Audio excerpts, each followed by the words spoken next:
Right நண்பர்களுக்கு சிறப்பு வணக்கம். நம்ம இங்க ஒரு டிஸ்க்ளைமர் எடுத்துக்கிறோம். நம்ம இங்க பேசக்கூடியது எல்லாமே தகவலா மாத்திரமே பார்க்கப்படணும். இது யாருக்கும் முதலீடு சம்மந்தமா கொடுக்கப்படும் ஆலோசனை இல்ல. பங்குகள வாங்கவோ, விற்கவோ ஆலோசனை கொடுக்கப்படல. எல்லா தொழில்லயும் ரிஸ்க் இருக்கும். ரிஸ்க்க புரிஞ்சுட்டு எச்சரிக்கையோட தொழில் செய்யும்போது எல்லாமே நல்லாயிருக்கும். நம்மள ஆதரிக்கிற அனைத்து நல்ல உள்ளங்களுக்கும் நன்றி. வாழ்க வளமுடன். நண்பர்களே, நம்ம வந்து பயோகான் தான் பார்த்துட்ருக்குறோம். இதில 4ல கீழ வந்து பயோகான பார்த்துட்ருக்குறோம். பயோகான் வந்து என்ன பண்றான் அப்படின்னு சொன்னாக்க, இவன்கிட்ட நெறைய ப்ராடக்ட் இருக்குங்கிறது நம்மளால புரிஞ்சுக்க முடியுது. இவனோட ஓவர் இருந்து ஆரம்பிப்போம். 251 இப்போ போய்க்கிட்டு இருக்கு. அது ஹை வந்து எவ்வளோ வச்சுட்டு போயிருக்கிறான்?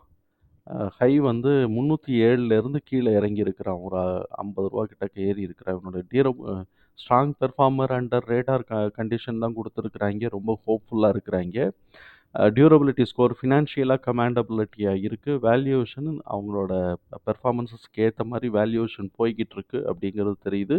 மூவ்மெண்ட் ஸ்கோர் மாத்திரம் தான் கீழ இறங்கிட்டு திருப்பி ஏற ஆரம்பிச்சிருக்கு. அனாலிசிஸ்ல 283 ரேட்டிங்ஸ் குடுத்துருக்காங்க. பை ஜோன் தான் பண்ணிக்கிட்டு இருக்கிறாங்க.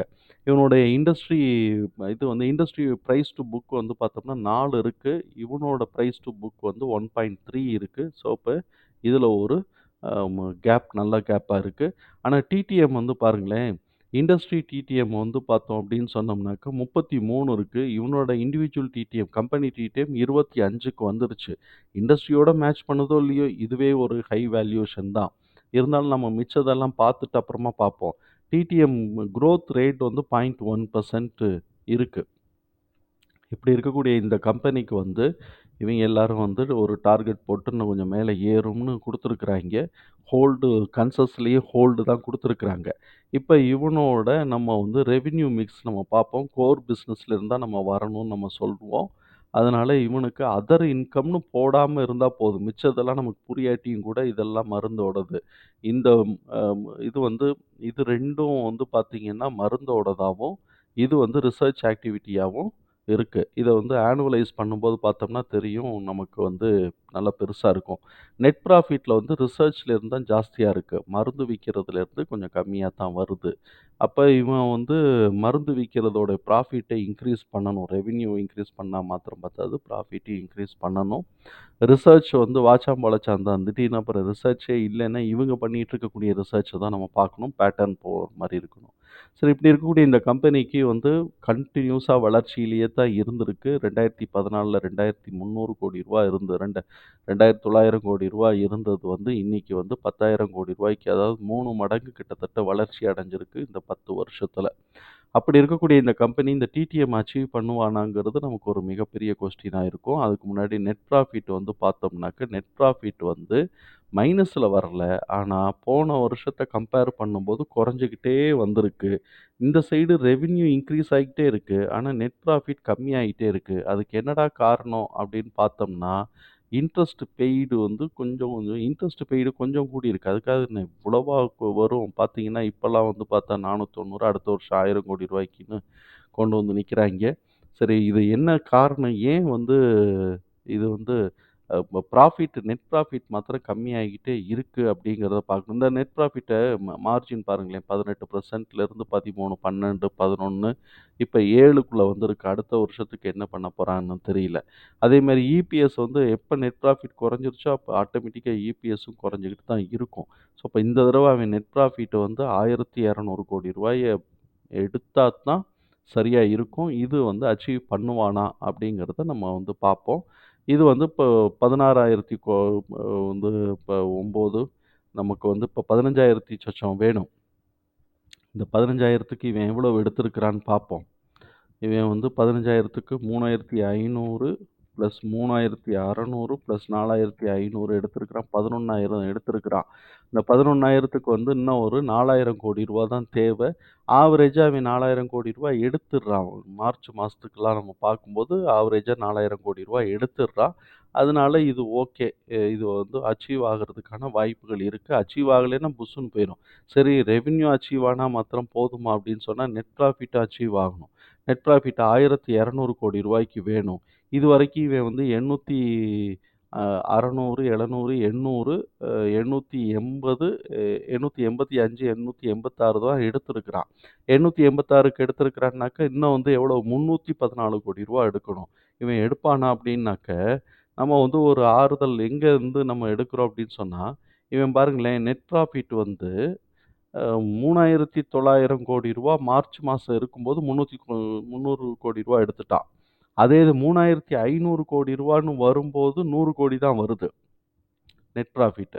அ ம 3,600,00,00,000ன்னு வரும்போது 125,00,00,000 வருது. ஆனா இதே இது 4,500ன்னு வந்துச்சுன்னா ரூ. 500,00,00,000 மேல வருது. அப்ப ரெவென்யூ கூட கூட கூட கூட நெட் ப்ராஃபிட்டோட ரேஷியோ கூடிக்கிட்டே போகுது அப்படிங்கிறத நம்மளால புரிஞ்சுக்க முடியுது. அப்ப அடுத்த குவார்ட்டரு இவன் 4,000, ரூ. 5,000,00,00,000 எடுத்தான்னா, இதே மாரி ரேஷியோல வந்து போட்டோம்னா, கொஞ்சம் கூட கிடைக்கிறதுக்கு வாய்ப்பு இருக்கு. அந்த மாதிரியான சூழல் வந்துச்சுன்னா, இந்த 300,00,00,000ங்கிறத அவனால ஈஸியா எடுக்க முடியும். அது எடுக்கல அப்படின்னு சொன்னா, ஷேர கீழ அடிச்சு விட்டுருவாய்ங்க. அதுக்கப்புறம் பேசிக் இது வந்து இபிஎஸ் வந்து பார்த்தோம் அப்படின்னு சொன்னோம்னாக்க, இபிஎஸ் வந்து 10 இருக்கு. இந்த 10 வந்து அச்சீவ் பண்ணிருவானானாக்க, 6, 6 1/2 7.4 வந்துருச்சு. இன்னும் 2.5 தான். அது கொஞ்சம் வாய்ப்புகள் இருக்கு அப்படிங்கிறதையும் பார்க்குறோம். ஸோ எனிவே குவார்ட்டர்லி ரிசல்ட்ட பேஸ் பண்ணி தான் இது ஃபர்தரா போகுதுங்கிறது தெரிய வருது. ஷேர் ஹோல்டிங் பேட்டர்ன் இது வந்து ஷேர் ஹோல்டர்ஸ் ஃபண்ட் வந்து பார்த்தீங்கன்னா, போன வருஷத்த காட்டிலும் இந்த வருஷம் டபுள் ஆயிருக்கு. சூப்பரா அத கொணர்ந்திருக்கிறாங்க. அடுத்த வருஷம் கீப் அப் பண்ணா ரொம்ப நல்லது தான். புக் வேல்யூ பெர் ஷேர் வந்து 187 இருக்கு இப்ப. 187லேருந்து இப்ப வந்து 250ன்னா ஒரு ரூ. 70 தான் கூட வந்திருக்கிறான். ரூ. 70ங்கிறது கிட்டத்தட்ட இதுல ஒரு 60%ன்னு வச்சுக்கோமே. இந்த 60% கிட்டக்க தான் இவன் கூட இருக்கிறான். அப்ப இன்னும் போறதுக்கு வாய்ப்பு இருக்கு. ஏன் போகாம இருக்கிறான்னா, கடன் கொஞ்சம் கூட இருக்கு அப்படிங்கிறது. அதே மாரி ப்ராஃபிட்டபிலிட்டி ரேஷியோ வந்து பார்த்தோம்னா 10% கீழ தான் இருக்கு. அட்லீஸ்ட் ஒரு 8, 9ன்னு இருந்தா கூட பரவால்ல. பார்மஸ்யூட்டிக்கல் கம்பெனி, ரிசர்ச் கம்பெனி இவங்க கொஞ்சம் எல்லாமே லேட் ஆகும். ஏன்னா ஒரு நம்ம மாரிலாம் ஒரு இத கண்டுபிடிச்ச உடனே இம்ப்ளிமெண்ட் பண்றதுன்னுலாம் இல்ல. அங்கே அப்ரூவல் வாங்கணும், இங்கே அப்ரூவல் வாங்கணும்னு சொல்லிட்டு 10 வருஷம், 15 வருஷம் ஓட்டிருவாய்ங்க. அதுவரைக்கும் செலவு பண்ணிக்கிட்டு இருப்பாய்ங்க. அதனால இவங்களுக்கு ப்ராஃபிட்ட வந்து டக்கு டக்குன்னு எடுக்க முடியாதுங்கிறது நம்மளால புரிஞ்சுக்க முடிஞ்சாலும், இதுதான் நிதர்சனம். அக்கவுண்ட்ஸ்ல பார்க்குறவங்க பார்மஸ்யூட்டிக்கல் கம்பெனி கம்மியா தான் எடுப்பான். அப்படின்லாம் பார்க்க மாட்டாங்க. ஏன் 10% வரல? ஏன் 5% வரலேன்னு தான் பார்ப்பாய்ங்க.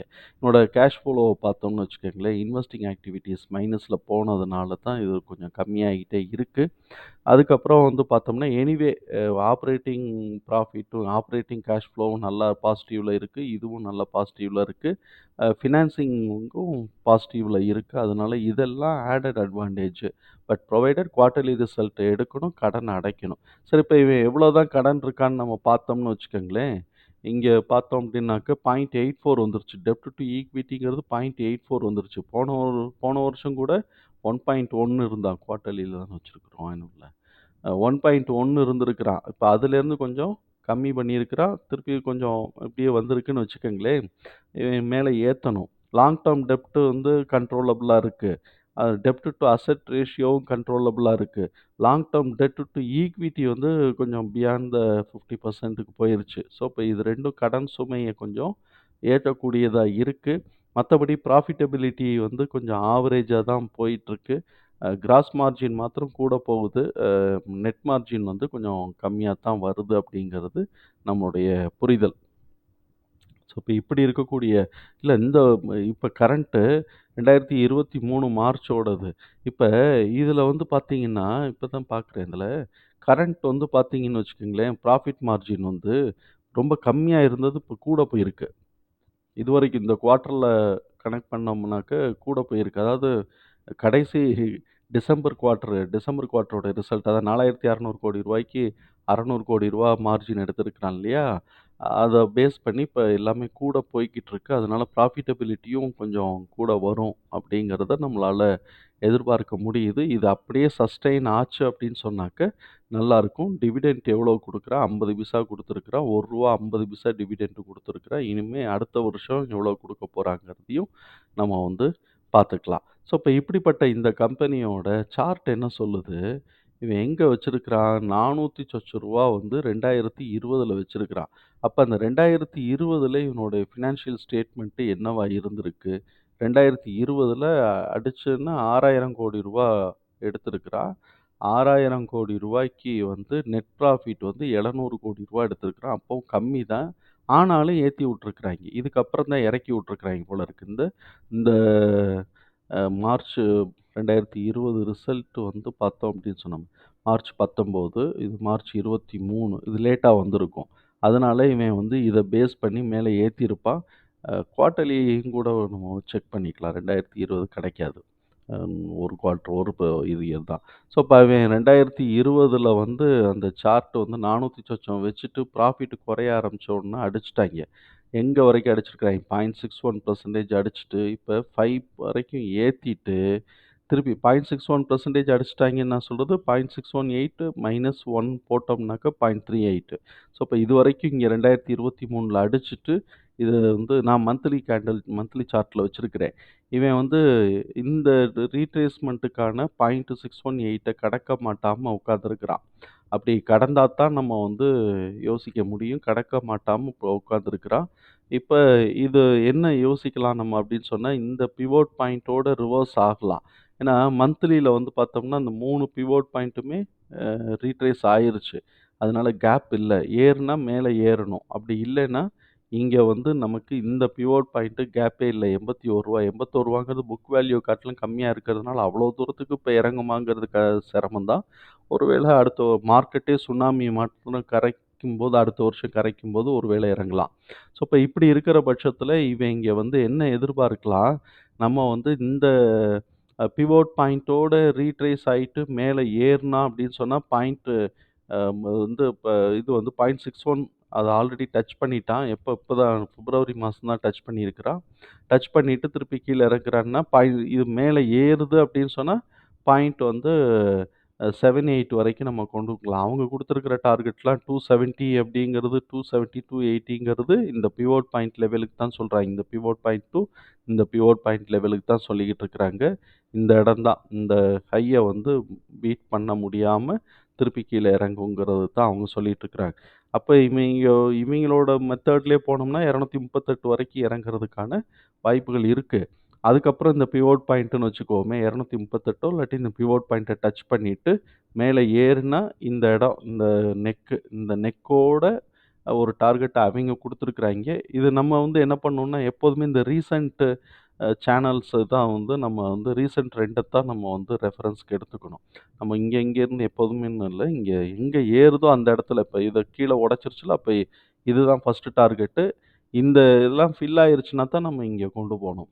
ஸோ, அப்ப இவன் வந்து இந்த இடத்துல வந்து 280 அந்த ரேஞ்சு தான் வந்து இவனோட ஃபர்ஸ்ட்டு இந்த டார்கெட் தான் அவனுடைய டார்கெட்டா இருக்கும்.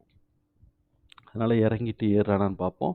ரிசல்ட்ட கூட குடுத்துட்டான் அப்படின்னு சொன்னோம்னாக்க, அட்லீஸ்ட் மினிமம் வந்து 7.8 வரைக்குமாதோ, இல்லாட்டி 1 வரைக்குமோ போறதுக்கு வாய்ப்பு இருக்கு. அதே மாரி கன்டினியூஸா அடுத்தடுத்த சப்சிக்வெண்ட் குவார்ட்டர் ரிசல்ட்டையும் குடுத்தாங்க. இங்க வர்றதுக்கு வாய்ப்பு இருக்கு. ஆனா, இங்கே உடனே வருமாங்கிறது சொல்ல முடியல. ஏன்னா, பிசினஸ் எப்படி போகுதோ, அது மாரி பார்க்கணும்.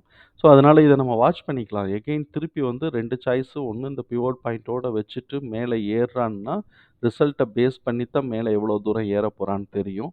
ஒரு வெளிச்சம் இல்லாம இருக்கு, பார்ப்போம். அதுக்கப்புறம் இவன் வந்து டபுள் பாட்டம் வச்சுட்டு மேல அடிச்சு கொண்டு போறானாங்கிறதையும் நம்ம பார்ப்போம். ஃபார்ம் ஆயிரும். டபுள் பாட்டம்னா ஃபார்ம் ஆயிரும்ல. அடிச்சு கொண்டு போனான்னா, இத உடைக்கிறதுக்கும் வாய்ப்பு இருக்கு.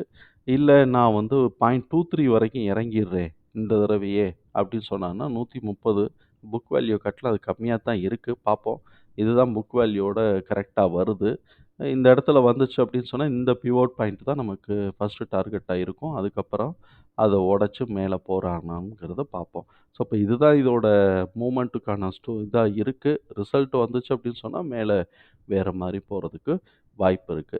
இவங்க என்ன எதிர்பார்க்கிறாங்க, எஸ்டிமேஷன்ஸ் எல்லாத்தையும் ரிவைஸ் பண்ணி கம்மி பண்ணி வச்சிருக்கிறாய்ங்க இந்த கம்பெனிஸ் பூரா. 14,600 கோடி தான் எஸ்டிமேஷன் வரணும்னு போட்டிருக்கிறான். இவன் வந்து 11,000 சொச்சம் கோடி இப்பவே வந்திருக்கு. இன்னும் ஒரு ரூ. 4,000 கோடி போனா இந்த அ எஸ்டிமேஷன கொண்டு வந்துரும். இவைங்க பூரா இந்த எஸ்டிமேஷனுக்கு இவைங்க பண்ணி வச்சிருக்கக்கூடிய இந்த எஸ்டிமேஷனுக்கு தான் மார்க்கெட்ட வந்து மேல ஏத்தி இறக்கி கொண்டு போவான். அந்த எஸ்டிமேஷன் வந்து சர்ப்ரைஸ் ஆகும்போது, இவன் வந்து ஒரு ஏத்தத்த குடுக்கறதுக்கு வாய்ப்புகள் இருக்கு.